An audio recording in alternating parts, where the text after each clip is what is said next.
وہ تو شیطان ان کی بدھی پہ سوار ہے، یہ جتنی چاہے بیان کریں، جتنی چاہے عبادتیں کریں، شیطان ان کی بدھی پہ سوار ہے، اور یہ خود شیطان ہے، یہ خود شیطان ہے، کوئی بھی ہو اور کوئی بھی اس کے جواز کا فتویٰ دیتا ہو، بالکل شیطانی اس کی مدد کرنا ہے اور فحش کو پھیلانا ہے، چاہے وہ کوئی مفتی ہو، چاہے وہ کوئی، دیکھو بھائی بات نزدیک تو نماز بھی نہیں ہوتی اس شخص کی جیب میں کیمرے کا موبائل ہے، نماز بھی نہیں ہوتی، جتنی چاہے فتویٰ دے دو علماء سے، جتنی چاہے فتویٰ دے دو علماء سے، کیونکہ میں تو سمجھتا ہوں علماء سوء ہیں وہ، علماء سوء ہیں وہ جن علماء نے مشتبہ چیزوں میں تساہل برتا اور ان چیزوں کے بارے میں سکوت اختیار کیا، ایسے علماء سوء ہیں۔ اس طرح میں تاکید سے کہہ رہا ہوں کہ قرآن کو قرآن میں دیکھ کر پڑھا کرو۔ رہی بات کہ جی جائز ہے ناجائز ہے، ان باتوں میں کبھی مت آئیو، جو بھی تم سے کہنا کہ جائز ہے اسے سمجھائیو کہ تو جاہل ہے اور تیرے دل سے قرآن کی عظمت نکل چکی ہے، سمجھائیو اس کو کہ تو جاہل ہے، عالم نہیں ہے۔ جو بھی یہ کہنا کہ جائز ہے، سمجھ لیو کہ جاہل ہے۔ یہ لوگ احمق ہیں جو کہتے ہیں اس میں سہولت ہے، سہولت نہیں ہے بلکہ ان آلات کی نحوست ہے، کیونکہ یہ آلات اپنے اندر کفر اور باطل کو لیے ہوئے ہیں۔ جو پڑھے لکھے لوگ یہود و نصارہ کے طریقوں سے متاثر ہو گئے نا، ان کے فتووں سے ہم سے متاثر ہو چکے، مجھے بہت قلق ہے اس پہ، سچی بات ہے۔ میرے نزدیک تو جاہل ہے وہ عالم، جو یہ کہے کوئی حرج نہیں ہے، جاہل بالکل جاہل ہے، اس کے دل میں قرآن کی عظمت ختم ہو چکی۔ جو یہ کہے عالم کہ ہاں کوئی حرج نہیں، جائز ہے، کر لو، سمجھ لو کہ اس کے دل سے قرآن کی عظمت نکل چکی۔ مولانا صاحب فقیہ تھے، فقیہ ایسے فقیہ تھے حضرت کہ بڑے بڑے علماء بغل جھانکتے تھے بیٹھ کر اس کے سامنے۔ میرے نزدیک ان سے زیادہ بیوقوف کوئی نہیں جو یہ کہے کہ 6 نمبر پورا دین نہیں۔ ہاں یہ حیرت ہوتی ہے سن کے، اپنے ساتھی کے ہیں یہ 6 نمبر پورا دین نہیں ہے، پورا دین تو ہے جو محمد صلی اللہ علیہ وسلم لے کر آئے ہیں۔ ارے اس کا مطلب یہ ہے کہ 70 سال سے تبلیغ میں ناقص دین کی تبلیغ ہو رہی۔ میرے اس طرح سمجھ نہیں آتی بات کہ کیسے کہہ دیا یہ کہ 6 نمبر پورا دین نہیں۔ شیطان نے تم لوگوں کو بڑے شکوک میں ڈالا ہوا ہے، بڑے شکوک میں ڈالا ہوا ہے۔ سارے عالم کا یہ مرکز ہے اور سارے عالم کو یہاں سے رجوع کرنا ہے، یہ اللہ کی طرف سے طے شدہ بات ہے۔ میرے نزدیک انتہائی جاہل ہے وہ شخص جو یہ کہ یہاں کوئی بڑا نہیں ہے، یہاں کوئی بڑا نہیں ہے، یہاں کوئی امیر نہیں ہے۔ غلط بات، بالکل غلط بات۔ یہ شیطانی وساوس ہیں جو تعطیل کی زبان پر آنے لگے ہیں۔ سب دیکھ رہا، کون کیا کر رہا، کون کیا کر رہا، کون کیا کر رہا، کون کیا کر رہا، سب کا بیان سنتا ہوں، مولوی یعقوب کا بھی سنتا ہوں اور بھی سب کے مولوی انصار کا بھی سنتا ہوں، سب کے سنتا ہوں۔ میں یہ سوچتا رہتا ہوں کہ انہوں نے اپنے عملے کو امت کے لیے کتنا تیار کیا۔ سب کے بیان سن کر میں یہ غور کرتا ہوں کہ انہوں نے اپنے عملے کو امت کے لیے کتنا تیار کیا۔ سارا اختلاف دعوت کا اور تصوف کا ہے، سارا اختلاف میں خود جانتا ہوں، اچھی طرح جانتا ہوں، ایک ایک کو جانتا ہوں اللہ کے فضل سے۔ کس کا مزاج کھپنے کا ہے، کس کا مزاج جو ہے وہ گوشہ نشینی کا ہے، یہ اختلاف ہے۔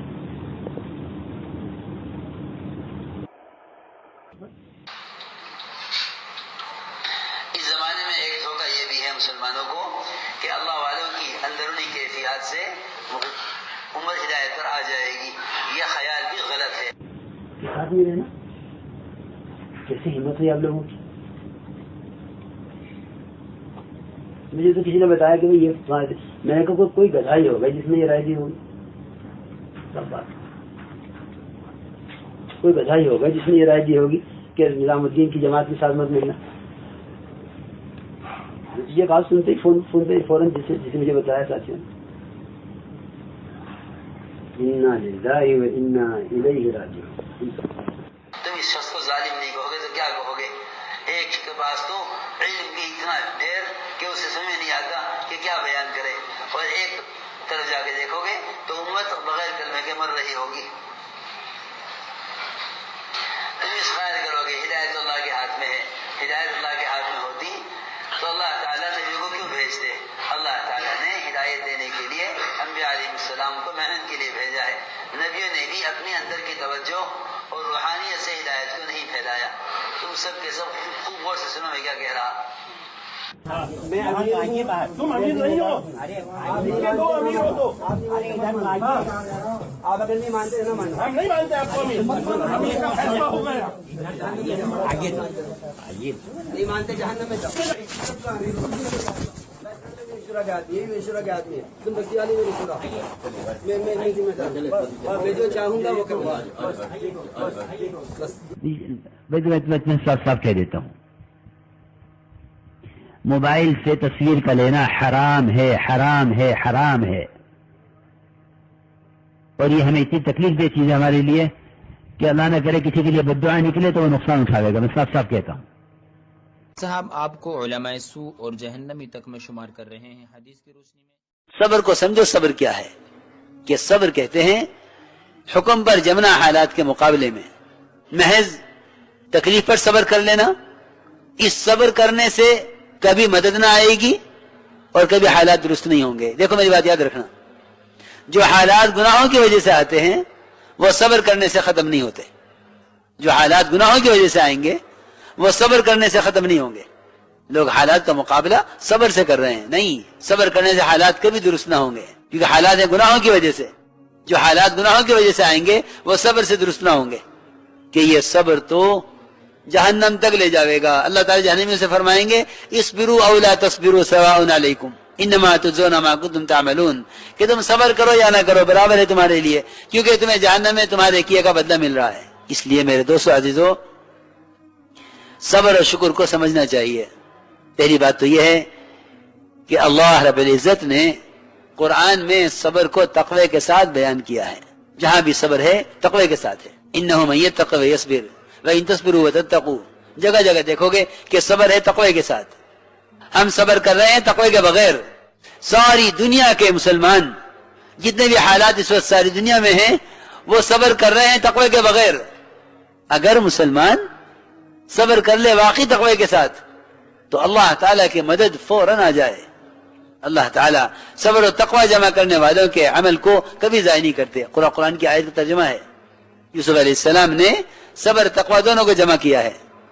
اللہ تعالیٰ نے ان کے صبر و تقوی پر ہر تنگی سے ان کو نکالا. بھائیوں کو تو محتاج کر دیا اور زلیخا کو ماتحت اور پابند کر دیا, صرف اس پر کہ صبر و تقوی اختیار کر لیا. اس لیے یاد رکھنا کہ تقوی اللہ سے ہی ڈرنے کو کہتے ہیں. جو شخص کسی گناہ کے کرنے میں مخلوق سے ڈرتا ہو اس میں تقوی نہیں ہے, اس میں تقوی نہیں ہے. جو شخص کسی گناہ کے کرنے میں مخلوق سے ڈرتا ہو اس میں تقوی نہیں ہے. تقوی صرف اللہ سے ہی ڈرنے کو کہتے ہیں. اسے ابن عباس فرماتے تھے رضی اللہ عنہ کہ کسی گناہ کے کرنے میں اگر یہ خیال آئے کہ کسی نے دیکھا تو نہیں, تو یہ خیال اس گناہ سے بڑا گناہ ہے جو گناہ چھپ کر رہا ہے. اس لیے میں کہا کرتا ہوں کہ تقوی اور حیا یہ ایمان کی ایسی علامت ہیں کہ جس کا تعلق صرف اللہ کی ذات سے ہے. بے حیا وہ نہیں ہے جو بے حیائی کے کام لوگوں کے سامنے کرے. بے حیا وہ ہے جو گناہ کا کام چھپ کر کرے. بے حیا وہ ہے جو گناہ کے کام کھل کر کرے, وہ بے حیا نہیں ہے. میری بات ذرا توجہ سننی پڑے گی. لوگ بے حیا جس کو کہتے ہیں جو گناہ کھل کر کرتا ہے. کھل کر گناہ کرنے والے کا تو انسانوں میں شمار ہی نہیں ہے. تو حدیث میں ہے کہ جو شخص حلال طریقے سے رات گزارے, سننا حدیث, جو شخص اپنی بیوی کے ساتھ حلال طریقے سے رات گزارے اور صبح اٹھ کر لوگوں کو بتلائے کہ رات میں نے یہ کیا ہے, اس کے بارے میں فرمایا ہے کہ یہ اس گدھے یا گدھی کی طرح ہیں جو اپنی حاجت لوگوں کے سامنے پوری کریں. جب حلال طریقے سے گناہ کر کے لوگوں کو بتلانے والے کو گدھا کہا جا رہا ہے, تو جو شخص گناہ کھل کر کرے کیا اس میں انسانیت کا کوئی حصہ رہ گیا ہے؟ اس لیے بے حیا وہ نہیں ہے جو گناہ کھل کر کر رہا ہے، بے حیا وہ ہے جو گناہ چھپ کر کر رہا ہے، اس لیے کہ حیا کا تعلق مخلوق سے نہیں ہے، خالق سے ہے۔ حیا کا تعلق مخلوق سے نہیں ہے، خالق سے ہے۔ حیا کا تعلق مخلوق سے نہیں ہے، خالق سے ہے۔ اس لیے فرمایا ہے کہ یہ تیری حیا جاتی رہے تو اب تو جو چاہے کر، کیوں کہ تیرا حیا کا تعلق جس سے تھا اس سے تیری حیا ختم ہو چکی ہے، اب تو جو چاہے کر، اب تو جانور کی طرح آزاد ہے۔ اذا فاتك الحیا فافعل ما شئت، کہ یہ تیری حیا جاتی رہے تو اب تو جو چاہے کر۔ اس لیے میرے بزرگ دوستو عزیزو، ہمیں اپنے اندر تقوی پیدا کرنا ہے، اور واقعی یہ تقوی ہی ایمان ہے۔ قرآن میں صاف فرمایا ہے الزمہم کلمۃ التقوی وکانوا حق بها واہلها، کہ ایمان والے اس کلمہ لا الہ الا اللہ کے زیادہ حقدار ہیں اور زیادہ اہل ہیں، کیونکہ یہ تقوی کا کلمہ ہے۔ تو میں عرض کر رہا تھا کہ صبر اور تقوی یہ دونوں چیزیں متلازم ہیں ایک دوسرے کے ساتھ۔ اس زمانے میں مسلمان جتنا پریشان ہے ساری دنیا میں، اس کی وجہ صرف یہ ہے کہ صبر کر رہا ہے اور صبر کے ساتھ حالات کے بدلنے کا انتظار کر رہا ہے۔ کچھ وہ ہیں جو کہتے ہیں حکومت بدلے گی تو ملک کے حالات بدلیں گے۔ دیکھو میری بات یاد رکھنا، حالات کا تعلق احکام سے ہے، حکام سے نہیں ہے۔ حالات کا تعلق احکام سے ہے، حکام سے کوئی تعلق نہیں ہے۔ حکام سے حالات عالم کا کوئی تعلق نہیں ہے۔ ہاں وہ حکام جو ایسے تقوی اور عبادت والے تھے کہ اگر حاکم کی نیت بدلتی تو اس کا اثر اس کی بادشاہت پر نہیں، اس کی فوج پر نہیں، بلکہ اس کے ملک میں کسی باغ کے کسی ایک پھل کے رس پر اس کی نیت کا اثر پڑتا۔ اور ایسے ایمان والے تھے مالی کہ اس نے انار نچوڑتے ہی کہہ دیا کہ ایسا معلوم ہوتا ہے کہ حاکم کی نیت بدل گئی ہے۔ وہ تھے تقوی والے۔ اس لیے میرے دوستو عزیزو یہ بات یاد رکھنا کہ حکام کے بدلنے سے حالات نہیں بدلتے، حکام کے بدلنے سے حالات نہیں بدلتے۔ یہ لوگ منتظر رہتے ہیں کہ حکومت بدلے گی حالات بدلیں گے، نہیں، حکام کے بدلنے سے حالات کبھی نہیں بدلیں گے، اس لیے کہ حالات عالم کا تعلق براہ راست مومن کے بدن سے نکلنے والے اعمال سے براہ راست ہے، بلا کسی کی شرکت کے۔ اس میں کسی کو کوئی دخل ہی نہیں ہے۔ حال ہر بندے کا اللہ تعالی کی طرف سے براہ راست متعلق ہے، پبلک سے اس کا کوئی تعلق نہیں ہے۔ ہر ایک کا معاملہ اللہ کے ساتھ براہ راست ہے۔ اس لیے یہ بات یاد رکھو کہ حالات صبر و تقوی سے بدلیں گے۔ اور اگر میں کہا کرتا ہوں کہ اگر سارے چور مل کر اور سارے مجرم مل کر بد دعا کریں ستانے والوں کے لیے تو میں سمجھتا ہوں کوئی عذاب غیروں پر آنے والا نہیں ہے۔ دیکھو بد دعاؤں کی قبولیت کے لیے بھی تقوی اور دعوت شرط ہے، اور بلکہ سب سے بڑی شرط یہ ہے کہ اگر تمہیں غیروں کے لیے بد دعائیں کرنی ہیں تو تمہارے دلوں میں ان کی ہدایت اور نجات کے سوا ذرے کے برابر بھی کوئی اور ارادہ نہ ہو، تو اللہ تعالیٰ تمہاری دعاؤں کو غیروں کے راستے سے ہٹنے کے حق میں قبول فرما لیں گے۔ اور اگر ان کی ہدایت کی تمنا نہیں ہے تو میں دعوے سے کہتا ہوں کہ کوئی بد دعا قبول ہونے والی نہیں ہے۔ اس کے لیے دو شرطیں ہیں۔ پہلی شرط یہ ہے کہ پوری طرح غیروں کے طریقوں سے اپنے آپ کو 100% الگ کر لیا جائے اور اپنے دل سے ہر سبب اور شکل اور غیروں کے اسباب اور ان کے مادی نقشوں کا یقین اور ان کی چاہت دلوں سے بالکل نکال دی جائے اور دل میں کچھ نہ ہو سوائے غیروں کی ہدایت کے۔ یہ میں صحابہ کرام کے دلوں کا حال بتلا رہا ہوں کہ انہوں نے بڑی بڑی بادشاہتوں کو اس طرح للکارا ہے، بادشاہتوں سے اس طرح بات کی ہے جیسے غلاموں سے بات کی جاتی ہے۔ بادشاہ اپنے سرداروں سے کہہ رہے ہیں کہ یہ فقیر یہ میرے ملک کے نیچے سے زمین چھین کر لے گیا ہے۔ بادشاہ سلامت، آپ پاگل تو نہیں ہو گئے؟ آپ کیا بات کر رہے ہیں؟ آپ اسے ڈر رہے ہیں؟ قیصر کسریٰ کی بادشاہتوں میں جا کر اس طرح صحابہ نے بات کی ہے جیسے کسی غلام سے کی جاتی ہے۔ میرے دوستو عزیزو، یقین کرنا بہت آسان ہے، لیکن یہ بات وہ کہہ سکتا ہے جس کے دل میں ان کی ہدایت کے سوا اور کوئی تمنا نہیں ہے۔ جو غیروں کے اسباب کی دلوں میں تمنا رکھیں وہ کبھی بھی ان کے پنجوں سے اور ان کے ظلم اور زیادتی سے کبھی پناہ نہیں پا سکتے. سچی بات ہے. اس لیے کہ سمجھتے تھے کہ ہمارا حال یہ ہے کہ جس شاخ پر بیٹھے ہیں اسی کو کاٹ رہے ہیں. ان کی سی تجارتیں چاہیے, ان کے سے معاملات چاہیے, ان کی سی شکلیں, ان کی سی شادیاں چاہیے, ان کے سے لباس اور ان کے سے کاروبار چاہیے, سب کچھ ان کا چاہیے, اور پھر ان کی ہدایت بھی چاہیے اور ان کی ہلاکت بھی چاہیے. میرے دوستو عزیزو, ان ضدوں کا اجتماع کرنا یہ فضول کام ہے. یہ اجتماع ضدان کبھی کسی نتیجے پر پہنچانے والا نہیں ہے. صحابہ کرام کے غالب آنے کی صرف شرط ہی یہی تھی کہ وہ غیروں سے کچھ نہیں چاہتے تھے سوائے ان کی ہدایت کے, اور ان کے طریقوں سے اپنے آپ کو اتنا دور کیا ہوا تھا کہ آپ ہمارے صحابہ سے کہ تم غیروں کے طریقوں سے اتنے دور ہو کر رہو کہ وہ لا تترا ناراہما, آگ دور سے نظر آتی ہے. آپ نے مثال دے کے فرمایا کہ تم اتنے دور رہو ان کے طریقوں سے, ان کی آگ بھی تمہیں نظر نہ آوے. اتنے دور رہو غیروں کے طریقوں سے, کیونکہ یاد رکھنا امت کی کامیابی اور غلبے کا جو واحد سبب ہے وہ صرف اور صرف سنتوں کا اہتمام ہے. صرف سنتوں کا اہتمام ہے. اور اس مسلمان کے غیروں سے امتیاز کا کوئی سبب ہی نہیں ہے سوائے اتباع سنت کے. مسلمان کا امتیاز ہی اتباع سنت ہے. اس کے علاوہ مسلمان کے امتیاز کی کوئی شکل ہی نہیں ہے. السلام علیکم. اگر اس ویڈیو سے آپ کے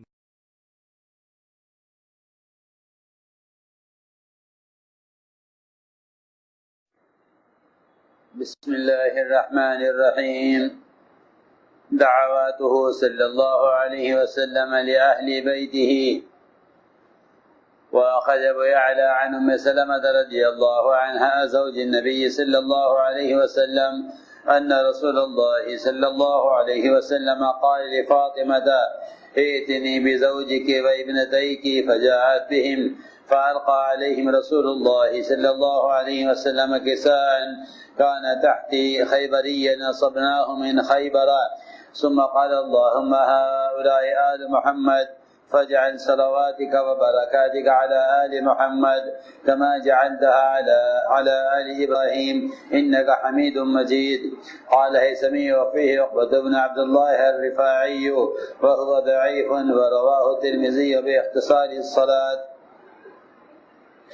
وأخرج الطبراني عن أبي عمار قال إني لجالس عند واسل ابن الأسقع رضي الله عنه إذ ذكروا علي رضي الله عنه فشتموه فلما قاموا قال اجلس أخبرك عن الذي شتموا إني عند رسول الله صلى الله عليه وسلم ذات يوم إذ جاء علي وفاطمة وحسن وحسين رضي الله عنهم فألقى عليهم كساء له ثم قال اللهم أهل بيتي فأذهب عنهم الرجس وطهرهم تطهيرا.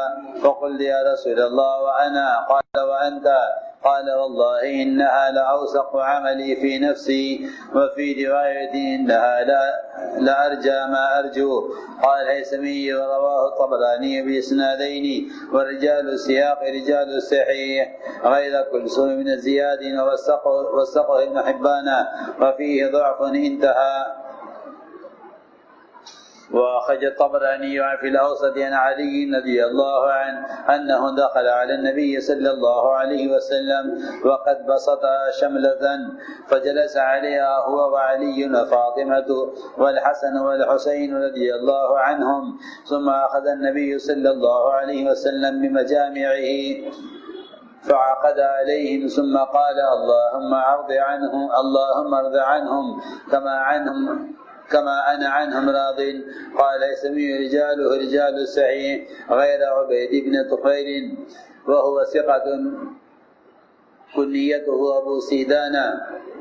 وأخرج البزار عن ابن مسعود رضي الله عنه أن النبي صلى الله عليه وسلم قال للحسن والحسين رضي الله عنهما اللهم إني أحبهما فأحبهما ومن أحبهما فقد أحبني. قال هيثمي وإسناده جيد.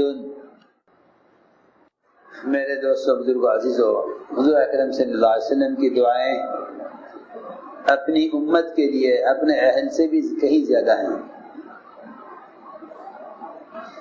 اس لیے حضور اکرم صلی اللہ علیہ وسلم سے بڑھ کر امت کا لیے کوئی محسن نہیں ہے۔ ایک آدمی دنیا میں کسی پر کوئی مالی احسان کر دیتا ہے، وہ اس کے جواب میں کہتا ہے میں آپ کو دعا میں بہت یاد رکھتا ہوں، میں آپ کو دعا میں بہت یاد رکھتا ہوں۔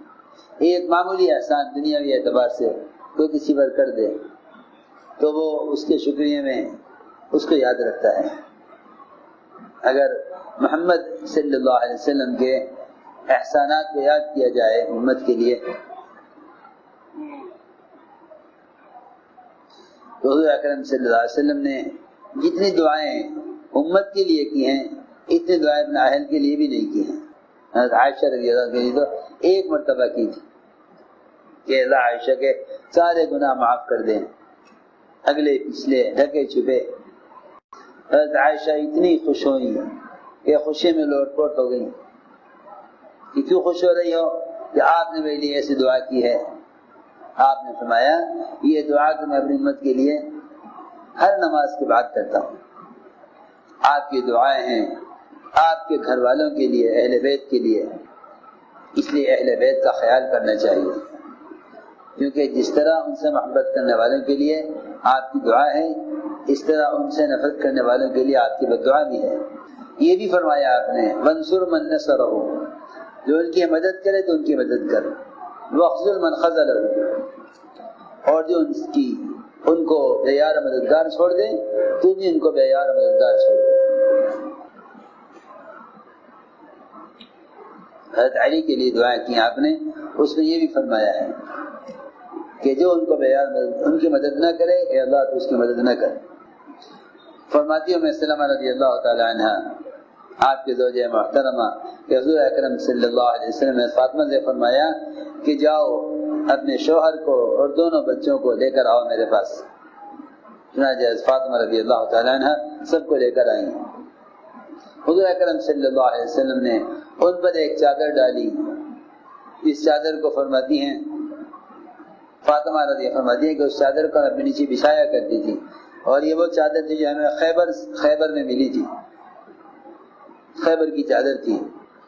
تو فرماتے ہیں کہ آپ نے وہ چادر ہم پر ڈالی اور فرمایا اے اللہ یہ محمد صلی اللہ علیہ وسلم کی آل ہے، تو اپنی رحمتیں اور برکتیں آل محمد پر اس طرح نازل کر جس طرح تو نے رحمتیں اور برکتیں آل ابراہیم پر نازل کی ہیں، اس لیے کہ تو بہت قابل تعریف اور بڑی بزرگی والا ہے۔ ابو عمار کہتے ہیں کہ بیٹھا ہوا تھا واسم اسقا کے پاس، اچانک ان لوگوں نے علی کا ذکر کیا اور برائی سے ذکر کیا علی رضی اللہ عنہ کا، اور ان کو برا کہنے لگے۔ جب لوگ اٹھ کر چلے گئے واسم اسقا نے کہا کہ بیٹھو میں تمہیں بتلاتا ہوں کہ یقین لوگوں کو واسم اسقا نے کہا تھا ابو عمار سے کہ بیٹھو میں تمہیں بتلاتا ہوں کہ یہ کس ذات کو اور کس شخصیت کو برا کہہ رہے تھے۔ واسم اسقا نے فرمایا کہ میں ایک مرتبہ حضور اکرم صلی اللہ علیہ وسلم کی خدمت میں تھا، اچانک حضرت علی اور فاطمہ اور حسنین رضی اللہ عنہم یہ سب تشریف لائے، آخر میں حاضر ہوئے۔ آپ نے اپنی چادر ڈالی اور چادر ڈال کے فرمایا اے اللہ یہ میرے اہل بیت ہیں، اے اللہ ہر برائی کو ان سے دور کر دے اور ان کو پوری طرح پاک کر دے، ان کو پوری طرح پاک کر دے۔ میں نے عرض کیا کہ یا رسول اللہ میرے لیے بھی دعا کر دیجئے۔ حضرت اسقا فرماتے ہیں کہ میں نے کہا آپ میرے لیے بھی دعا کر دیجئے۔ آپ نے فرمایا کہ ہاں تمہارے لیے بھی یہی دعا ہے۔ فرماتے ہیں خدا کی قسم یہ میری زندگی کے تمام اعمال میں میرے علم میں میرے نزدیک کوئی اس سے زیادہ بھروسے کا عمل نہیں ہے، مجھے سب سے زیادہ امید آپ کی اس دعا سے ہے، کیونکہ آپ نے فرمایا تھا کہ ان کو ہر برائی سے پاک کر دے۔ فاصلہ فرماتے ہیں کہ مجھے اس سے زیادہ امید اور کسی چیز سے نہیں ہے اور کسی عمل سے نہیں ہے۔ حضرت علی فرماتے ہیں کہ حضور اکرم صلی اللہ علیہ وسلم حضرت علی رضی اللہ عنہ داخل ہوئے حضور اکرم صلی اللہ علیہ وسلم کی خدمت میں، آپ نے ایک چادر بچھائی اور اس پر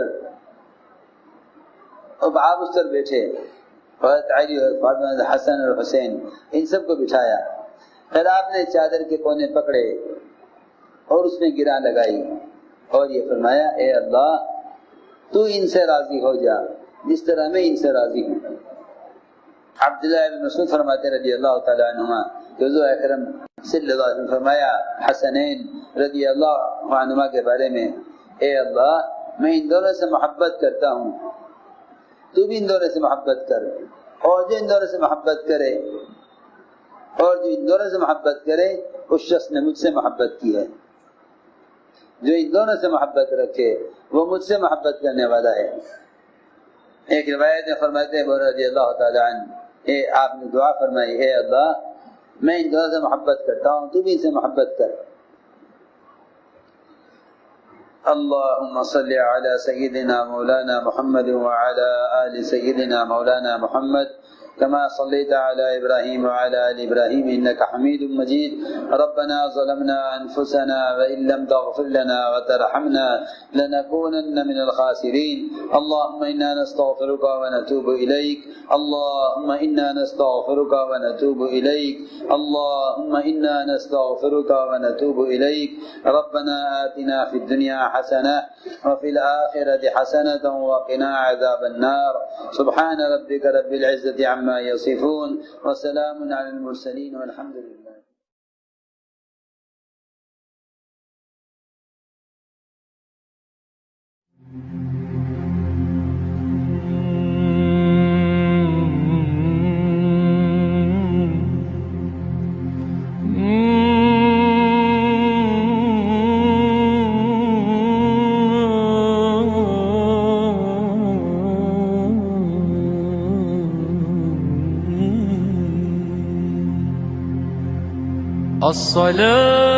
الصلاة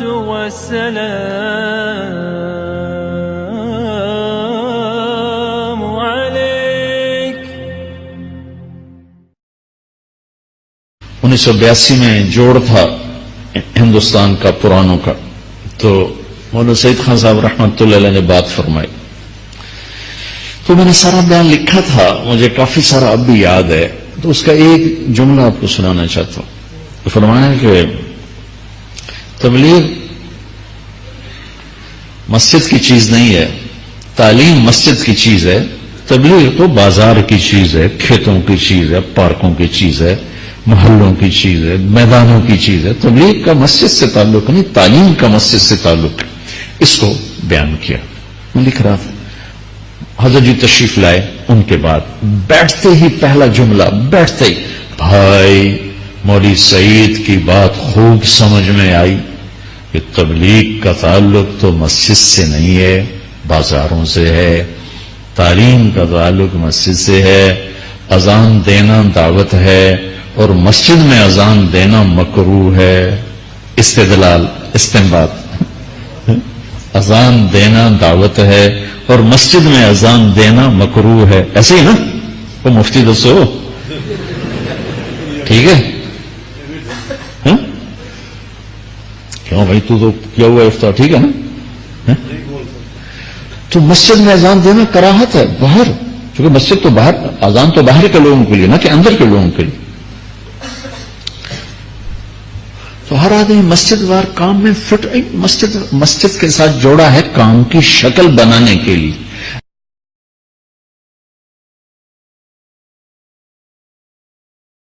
میں بار بار نظام الدین سے یہ بات ساتھیوں سے بھی مجمع سے بھی عرض کر رہا کہ ہمارے گشتوں کا مقصد مسجد میں لانا ہے. گھروں پر، دکانوں پر، چوپالوں پر، پارکوں میں، ہوٹلوں میں باتیں کرنا یہ خلاف سنت ہے. نہ یہ صحابہ کا طریقہ ہے، نہ یہ نبیوں کا طریقہ ہے. بلکہ مختصر دعوت دے کر ہر شخص کو مسجد کے ماحول میں لاؤ کہ ہم آپ سے بات مسجد میں کرنا چاہتے ہیں. ارے بھائی تبلیغ کا مسجد سے کیا تعلق ہے؟ تبلیغ کا مسجد سے تعلق نہیں ہے، تبلیغ کا لوگوں سے تعلق ہے. تعلیم کا مسجد سے تعلق ہے، تبلیغ کا نہیں ہے.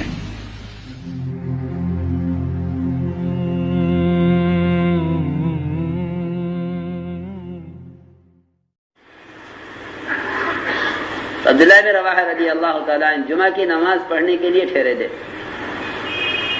سارے اس کے فضائل سامنے تھے کہ آپ کا خطبہ، آپ کے پیچھے نماز، آپ کے مسجد کی نماز جو باقی نمازوں سے 1000 گنا افضل ہے، بہتر ہے، اجر میں زیادہ ہے.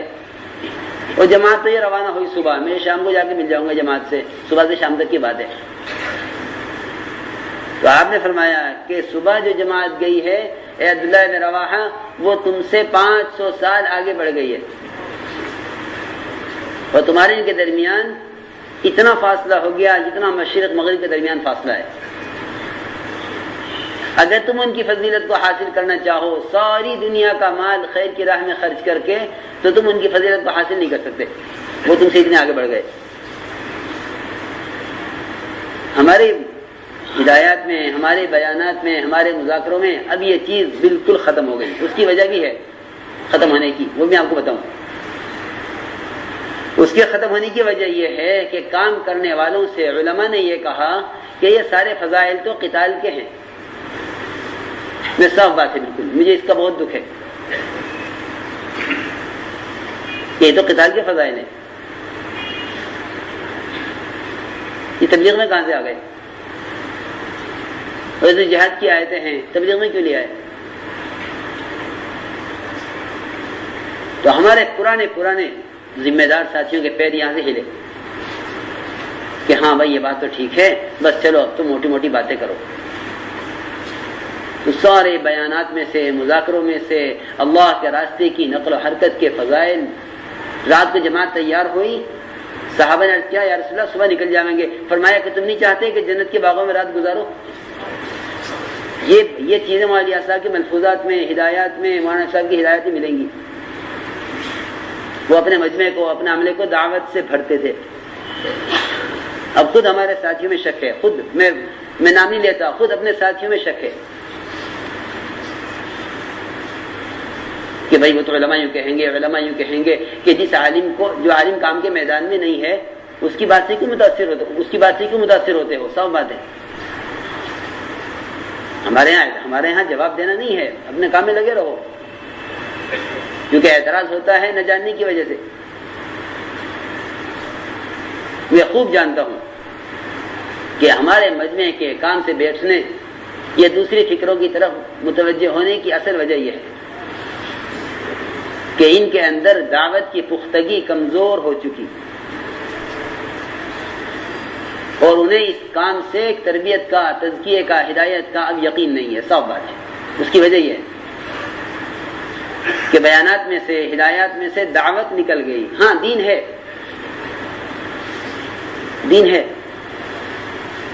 کہ بھائی دین سیکھو، اچھی بات ہے. تو دین سیکھنے کے 10 راستے ہیں. تبلیغی تھوڑی ہے صرف. یہ پیر اکھاڑنے کی وجہ یہ ہے. اس کام پر یقین اللہ سے مانگو، رو کر بصیرت مانگو اللہ سے کہ اللہ جب تو نے ہمیں یہ کام دیا ہے تو اس کی حقانیت کو ہمارے دل میں باقی رکھ، ورنہ یہ بات زبانوں پر آ جائے گی اور آ گئی ہے کہ تبلیغ تو ایک محنت ہے مگر اصلاح کا کیا ہوگا. مجھے حیرت اس شخص پر جس سے پوچھا جائے کہ تمہارے اصلاحی تعلق کس سے ہے، وہ کیوں نہیں کہتا کہ میرا اصلاحی تعلق اس کام سے ہے.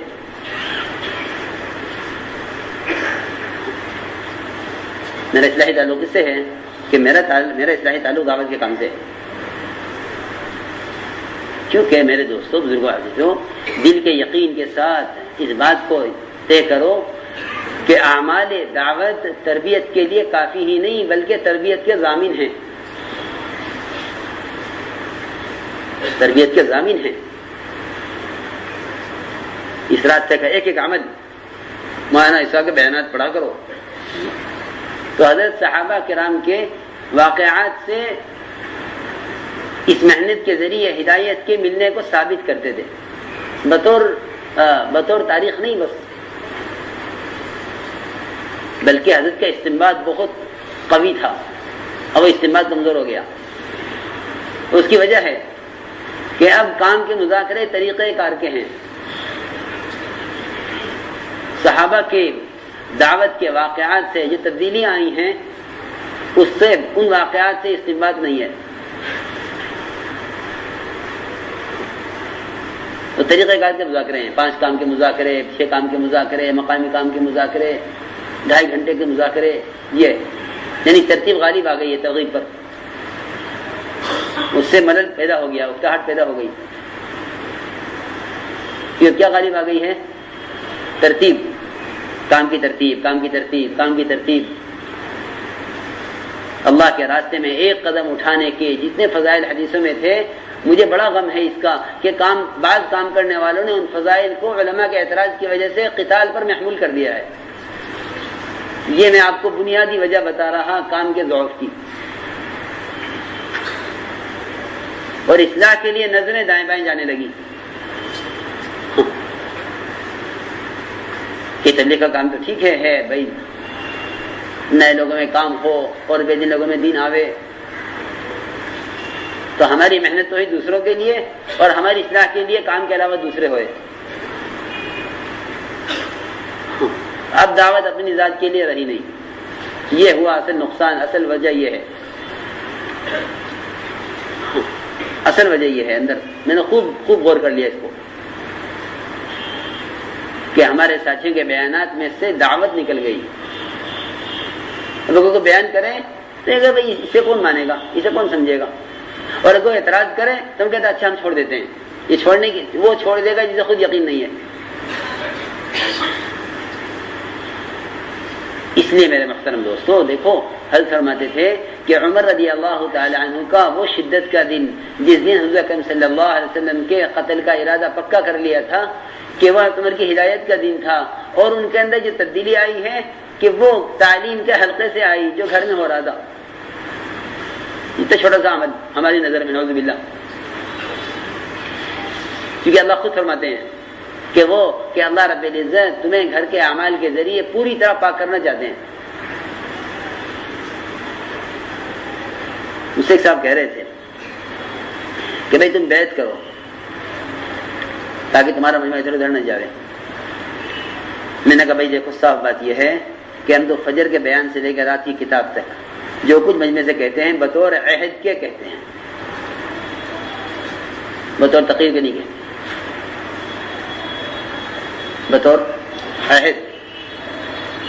اب تم یہ کہو کہ اس پورے مجمع کے اندر ایک رسی ہوتی، اس رسی کا ایک سرا میرے ہاتھ میں ہوتا اور میں ان سب کا پیر بنتا.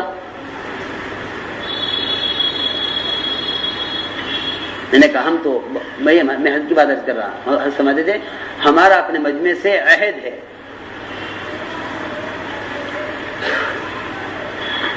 اور جتنے اعمال عبادت ہیں وہ سارے کے سارے دعوت میں بدرجہ اولا بدرجہ کمال ہیں.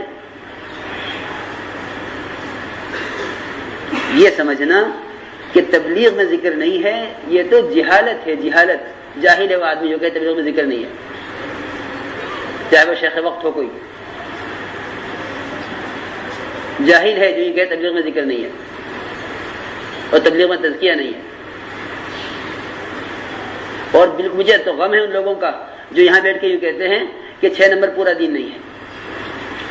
خود اپنی دہی کو کھٹا کہنے والا کبھی تجارت نہیں کر سکتا.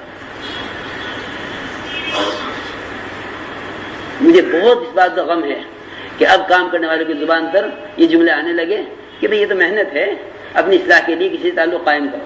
اس کا مطلب یہ ہے کہ اپنے کام کو چھوڑو اور اپنے کام سے تزکیے میں شک کرو. اس کا مطلب یہ ہے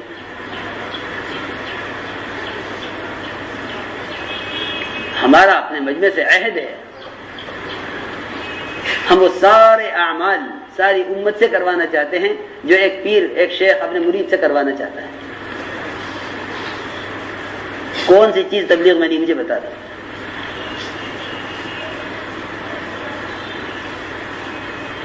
میں سچ کہتا ہوں کہ جب خود کام کر کے لے کے چلنے والے ساتھیوں میں اس بات میں شک ہوگا نا تو یہ بیچارے یوں کہیں گے کہ بھئی ٹھیک ہے تبلیغ کا کام تو کرو، باقی اصلاح کے لیے کسی سے تعلق قائم کرو.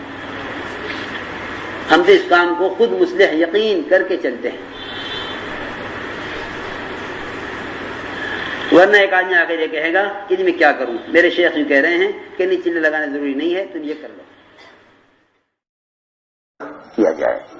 لوگوں کا خیال یہ ہے کہ نکاح خطبہ نکاح کو کہتے ہیں، حالانکہ نکاح اصل شادی کو کہتے ہیں، اصل شادی کو نکاح کہتے ہیں، میاں بیوی کی ملاقات کو نکاح کہتے ہیں۔ دو شرمگاہوں کا ملنے کو مولانا صاحب عجیب بات فرماتے تھے، امت کو مخلوق کو خالق سے جوڑنے پر مال خرچ نہیں کرتے، دو شرمگاہوں کے جوڑنے پر مال خرچ کرتے ہیں۔ مخلوق کو خالق سے جوڑنے پر مال خرچ نہیں کرتے، بلکہ دو شرمگاہوں کے ملنے پر مال خرچ کرتے ہیں۔ دیکھو تو صحیح، حالانکہ نکاح کا خلاصہ تو یہی ہے نا، یہ خون سے مشتق ہے۔ دو شرمگاہوں کے ملنے کو نکاح کہتے ہیں، اس پر لوگ مال خرچ کرتے ہیں، حالانکہ یہ کتنا گھٹیا کام تھا اور یہ کتنا اچھا کام تھا کہ اللہ کے بندوں کو اللہ سے جوڑنے کے لیے سارے عالم میں پھرتے اسے مال خرچ کرتے ہیں۔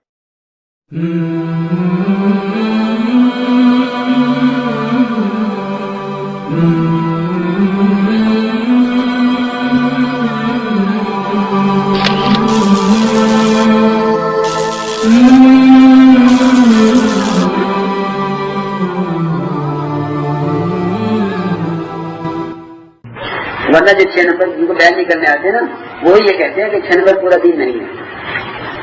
میرے نزدیک ان سے زیادہ بیوقوف کوئی نہیں ہے جو یہ کہے کہ 6 نمبر پورا دین نہیں۔ اپنے ساتھی کہیں کہ 6 نمبر پورا دین نہیں ہے، پورا دین تو وہی محمد صلی اللہ علیہ وسلم لے کر آئے ہیں۔ ارے اس کا مطلب یہ ہے کہ 70 سال سے تبلیغ میں ناقص دین کی تبلیغ ہو رہی۔ میرے اس طرح سمجھ نہیں آتی بات کہ کیسے کہہ دیا یہ کہ 6 نمبر پورا دین نہیں۔ محنت کا طریقہ شروع میں ہم 6 نمبروں پر محنت کریں گے، اسے ذہن میں بٹھا لیں۔ ہماری محنت جو ہوگی وہ 6 نمبروں پر ہوگی۔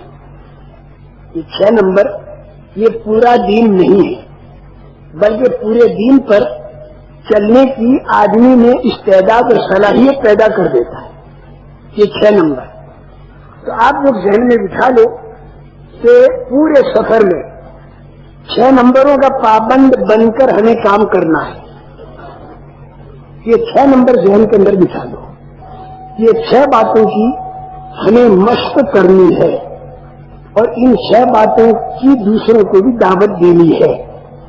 لیکن میں آپ کو بار بار کہوں گا کہ 6 نمبر یہ پورا دین نہیں، بلکہ پورے دین پر چلنے کی اس سے استعداد پیدا ہوگی۔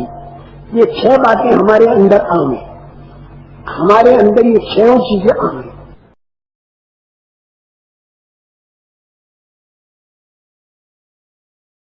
ہو نہیں سکتی۔ یہ ہم نے کیسے سوچ لیا اس بات کو کہ بھئی ہمارا گشت تو دوسروں کو نماز پڑھانے کے لیے ہے، اپنی نماز اپنے ذکر میں ترقی کے لیے کسی شیخ کی ضرورت ہے۔ یہ بات تبلیغ کی دنیا میں وہی کہہ سکے گا جس کے اندر خود شیخ بننے کا مرض ہوگا۔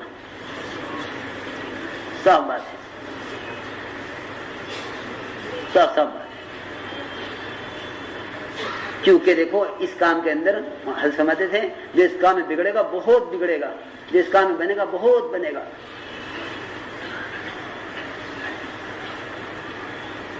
وہ تو یہ چاہے گا کہ کوئی میرا بڑا میرا شیخ ہو اور میرے چھوٹے میرے مرید ہوں،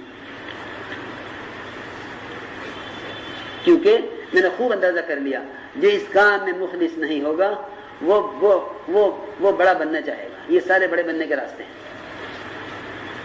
مولانا صاحب کی ہدایات میں ہے کہ جو اس راستے میں امت کو اپنی ذات سے جوڑنا چاہے گا، اللہ اس سے کام نہیں لیں گے، اللہ اس سے کام نہیں لیں گے۔ اور میں سچ کہتا ہوں کہ شیطان کا دھوکہ ہے کہ تم لوگوں کو اپنی ذات سے جوڑو ان کی اصلاح کے لیے، یہ شیطان کا دھوکہ ہے، وہ تمہیں کام سے کاٹنا چاہتا ہے۔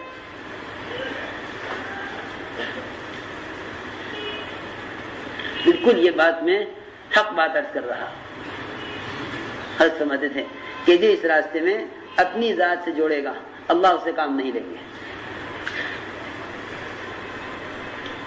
ہم تو براہ راست ہر ایمان والے کو اللہ کی ذات سے جوڑنا چاہتے ہیں۔ مولانا الیاس رحمۃ اللہ علیہ کا تو عجیب حال تھا جب کوئی آگے پانی پہ دم کراتا فرماتے نہیں میں نہیں دم کرتا، بس تو جا سورہ فاتحہ سیکھ کے خود دم کر لیا کر. حضرت میں کہ ہاں اللہ کا تیری ذات کے ساتھ براہ راست تعلق ہونا چاہیے، تو سورہ فاتحہ پڑھ خود دم کر. ایک ایک آدمی ایسا بنتا تھا اسے کسی کی ضرورت نہیں تھی. اب ہمارے انتشار کی وجہ یہ ہے کہ ہمارے سمجھ میں نہیں آتا کہ ہم کس سے جڑے، یہ ہمارے انتشار کی وجہ ہے. صاف صاف بات ہے. بس یہ طے کر لو کہ دعوت اللہ ہمارے اللہ کے درمیان اللہ سے جڑنے کا ذریعہ ہے. یہ طے کر لو. ساری کام پہ استقامت، چلے والوں کا پابندی، چلہ لگنا، سے روزہ لگنے، سب کا مدار اسی پر ہے. جو کام کو کام سمجھے گا وہ کرے گا، جو کام کو کام نہیں سمجھے گا اس کے پاس تو 100 بہانے ہیں. میرے دوستوں بزرگوں عزیزوں، مجھے تو میں مختصر عرض کروں کہ طبیعت رات سے اس قدر یعنی میں پریشان تھا. میں نے کہا کہ ہمارے ماحول میں یہ سوچنا کہ اصلاح کا کیا ہوگا، اس کا مطلب یہ ہے کہ کام تو اس کے دل سے نکل چکا جس نے یہ سوچ لیا. میں تو رات دیر تک کوئی سوچتا رہا پڑا کہ جب کام کرنے والے کے دل میں کام سے یقین نہیں تو عوام کے دل میں کیا یقین ہوگا.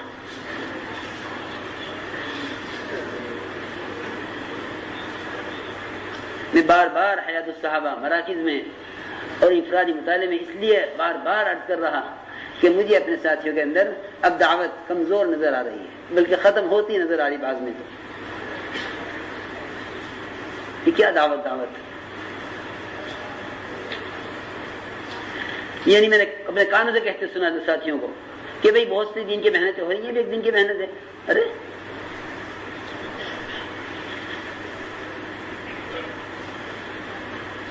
بالکل نہیں. دیکھو مولانا ایسا فرماتے تھے ہر وقت اس بات کا یقین رکھا کرو دل میں کہ یہ انبیاء صحابہ والا کام ہے، یہ انبیاء صحابہ والا کام ہے. ہمیں ان کی سی نقل و حرکت درکار ہے. تب یعنی کم سے کم کام کرنے والوں کے اندر استقامت آئے گی. اور دیکھو بھائی اپنی ذات سے جوڑنے کا جذبہ بالکل نہیں ہونا چاہیے. یہ تو تکبر ہے، تکبر کہ بھئی تبلیغ سے مجھے کچھ ملا نہیں، اب میں تبلیغ میں اپنے کو ساتھیوں کا بڑا بنا کر چلوں.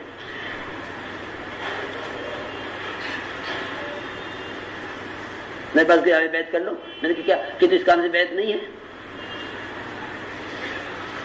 کیا جو کچھ پیر صاحب بتاتے ہیں کرنے کو وہ یہاں صبح سے شام تک نہیں کہا جاتا کرنے کے لیے؟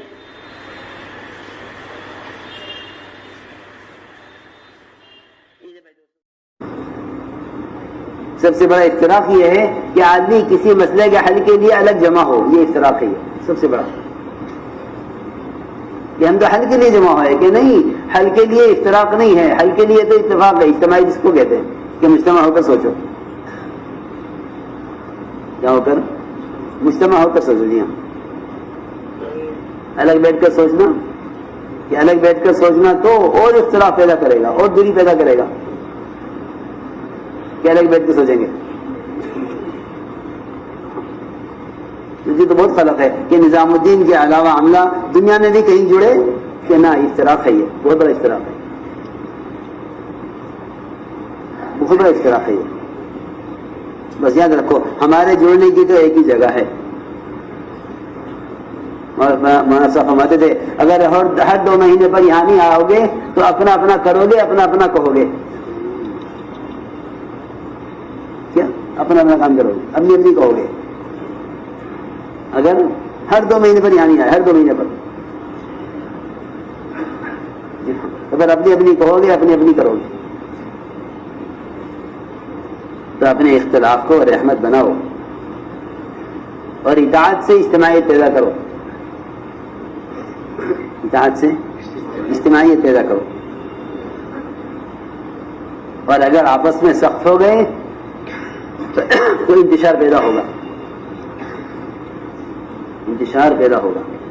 اگر سختی پیدا ہوگی تو انتشار پیدا ہوگا. لنفضوا من حولك کہ یہ آپ کے حصے سے بھاگ جائیں گے اگر سختی پیدا کرو گے.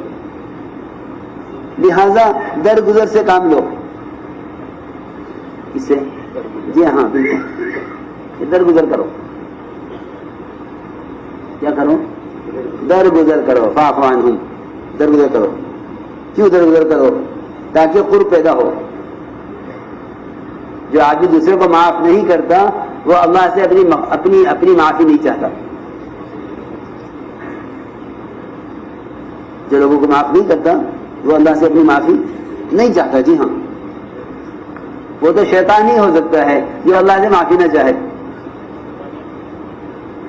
سنو، جو آدمی لوگوں سے درگزر نہیں کرتا وہ اللہ سے معافی اپنے لیے نہیں چاہتا. جی ہاں، فاعفوا واصلحوا الا تحبون ان يغفر الله لكم.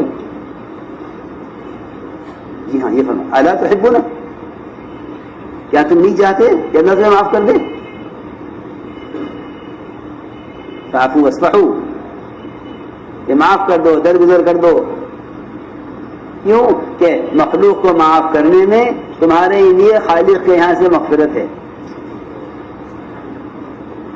تمہارے مخلوق کو معاف کرنے میں خالق کے یہاں سے تمہارے لیے مغفرت ہے. اور اگر تم یہ نہیں کرتے تو کیا تم مغفرت نہیں چاہتے اپنی؟ کیا تم نہیں چاہتے کہ اللہ تمہیں معاف کر دے؟ کیا تم نہیں چاہتے کہ اللہ تمہیں معاف کر دے؟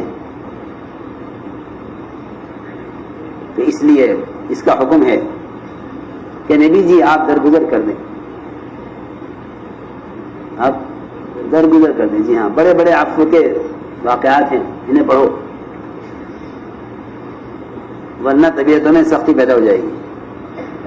اور یہ درگزر کا عادی نہیں بنے گا، وہ منتقم بن جائے گا. کیا بن جائے گا؟ منتقم. جی ہاں، کہ بدلہ لیں گے. انتقام،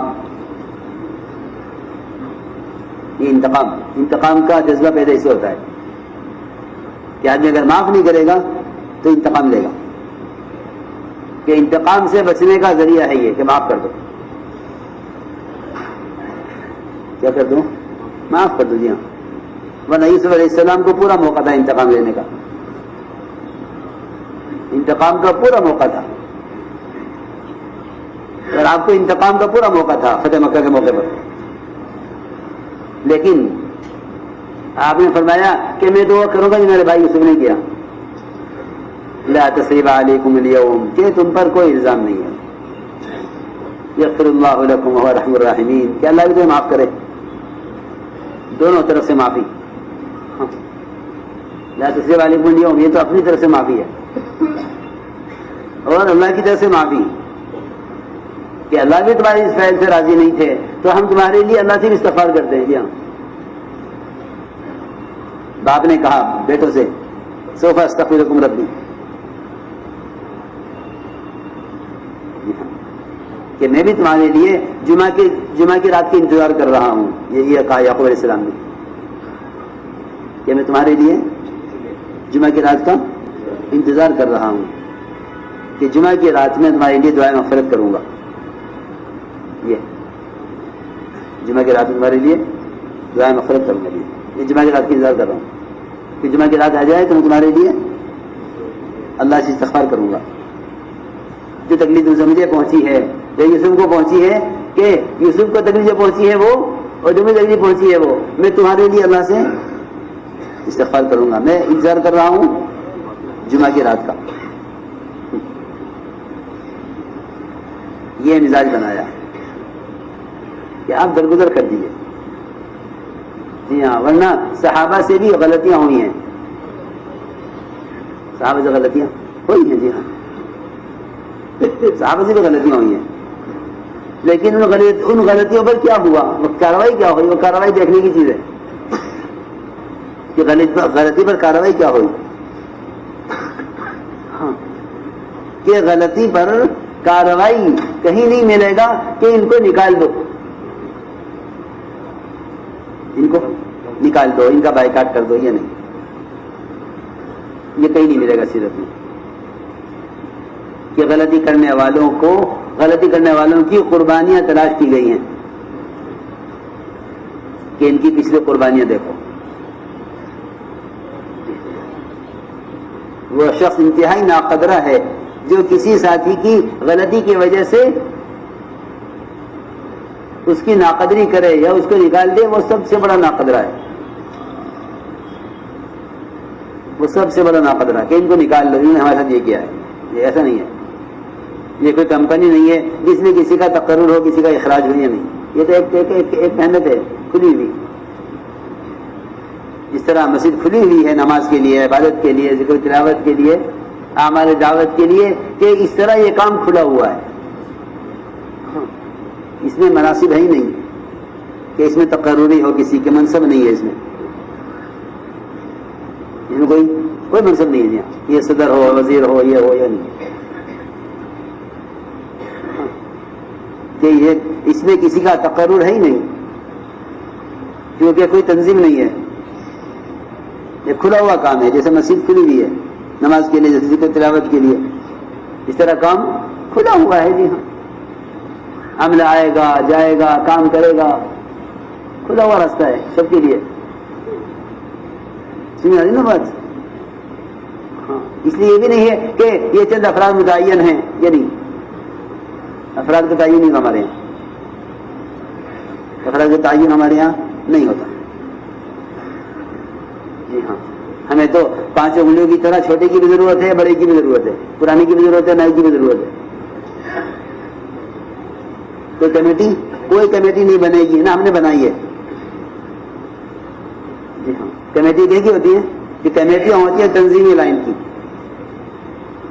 اسکول کی کمیٹی، کالج کی کمیٹی، مسجد کی کمیٹی. جی ہاں، کمیٹیاں ہوتی ہیں جو دیکھتے ہیں انتظامی امور. لیکن دعوت کے کام کے لیے کوئی کمیٹی نہیں ہے، کوئی کمیٹی نہیں ہے، کوئی متعین افراد نہیں ہے شورا کے لیے. یہ بات یاد رکھیں، ہمیں سب کی ضرورت ہے، ہمیں سب کی ضرورت ہے. جی ہاں، خبر نہیں کس کے اندر کیا صلاحیت ہے، کس کے اندر اللہ کیا بات ڈال دے، ہمیں کب کس ضرورت پیش آ جائے. جی ہاں، انچارج کی کمیٹی بنا دو گے، اس کے علاوہ 5 آدمی کے ذہن میں اللہ ایسی بات ڈالیں گے جن کی ان چاروں کو خبر بھی نہیں ہوگی. یہ 4 کہیں گے نہیں ابھی ہم نے پاس نہیں کیا. جی ہاں، یہ ہے جھگڑے کا راستہ. اس لیے ہمارے یہاں کوئی کمیٹی نہیں ہے. ہمیں تو سارے ملک کی ضرورت ہے، یہاں سارے عالم کی ضرورت ہے. اس کی ضرورت ہے سارے عالم کی. یہاں بس بجائے شورا بنانے کے امت بناؤ. امت، یہ شورا بنانا یہ بڑے جھگڑے کی چیز ہے. امت بناؤ. امت کیا بناؤ؟ امت بناؤ بجائے شورا بنانے کی. یہ سب سے بڑا فتنہ ہے جسے پڑ گئے لوگ. شورا بناؤ، بلکہ امت بناؤ. امت کیا بناؤ؟ امت بناؤ. جی ہاں، یہ امت بنانے کی محنت ہے. اور امت بناتا ہے آدمی امتی بن کر. امتی کہتے ہیں جو لوگوں کو دین کی بات سکھلائے اس کو امتی کہتے ہیں. جو لوگوں کو بھلی بات سکھلائے اس کو امتی کہتے ہیں. جی ہاں، یہ عبداللہ بن مسعود کا قول ہے. فرماتے تھے کہ امتی وہ ہے الذی یعلم الناس الخیر، کہ جو لوگوں کو بھلی بات سکھلائے وہ امتی. مجھے تو سچی بتا دوں کہ اس کام کا جتنا نقصان اس سے ہوا نا کہ یہ ان کا کیا درجہ ہوگا، ان کا کیا درجہ ہوگا، ان کا کیا درجہ ہوگا. جی ہاں، ان درجات میں تفریق پیدا کی ہے. ان درجات میں تفریق پیدا کی ہے. یہ ہمارا کوئی درجہ نہیں، کوئی امتیاز نہیں کسی کا، کسی کا کوئی امتیاز نہیں ہے. امتیازی شان ہمارا نہیں ہوتی کہ ان کو یہ درجہ دو، ان کو وہ درجہ دو. نہیں. ابوبکر رضی اللہ تعالیٰ عنہ خلیفہ بننے کے بعد بھی بکریوں کا دودھ نکال لیا کرتے تھے. مدینے کی محلے کی بچیاں آتی ہیں ہمارے بکرے کا دودھ نکال لو. کب؟ خلیفہ بن کر. یہ نہیں ہمارے گھر میں کام نہیں ہے. جی ہاں، حضرت ہمارے کوئی نہیں، ہمارے یہاں حضرت کوئی نہیں. جی ہاں، وہاں سے ہمارے تھے کہ میں تو اپنے عملی کی وجہ سے ہوں. یہ تو اپنے عملے کی وجہ سے جی ہاں، ورنہ یہاں حضرت کوئی نہیں، یہاں تو عملہ ہے، یہاں عملہ ہے جی ہاں، سب مل جل کر کام کرو،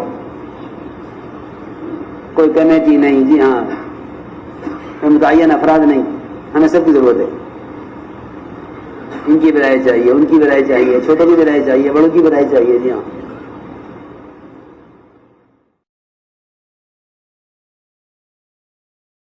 ہمارے دلوں میں وہ گنجائش ساتھیوں کے لیے نہیں ہے جو صحابہ کے اور آپ صلی اللہ علیہ وسلم کے دلوں میں کافروں کے لیے تھی. یہ میں آپ کو حقیقت بتا رہا ہوں، سمجھ میں آوے یا نہ آوے، یہ میں آپ کو حقیقت بتلا رہا ہوں. جو وسعتیں آپ کے دل میں کافروں کے لیے تھی وہ ہمارے لیے ساتھیوں کے لیے بھی نہیں ہے. ہمارے پاس تنگ دلی سے فرقے بنتے ہیں، امت نہیں. تم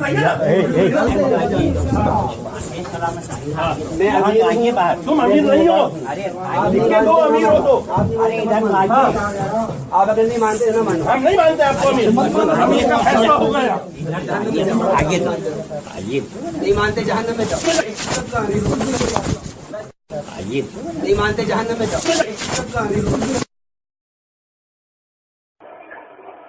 میں انتہائی جاہل ہے وہ شخص جو یہ یہاں کوئی بڑا نہیں ہے، یہاں کوئی بڑا نہیں ہے، یہاں کوئی امیر نہیں ہے. غلط بات، بالکل غلط بات.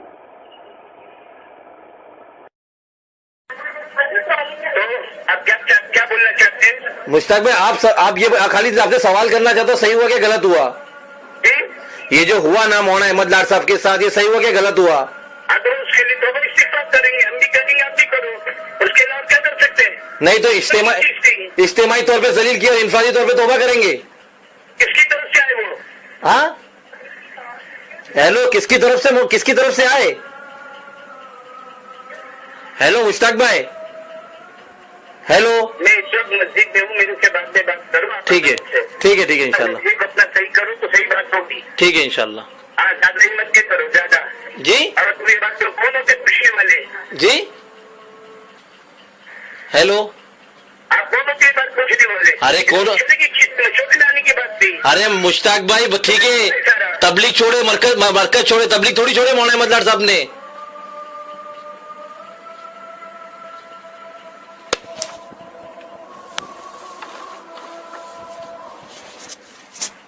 صحیح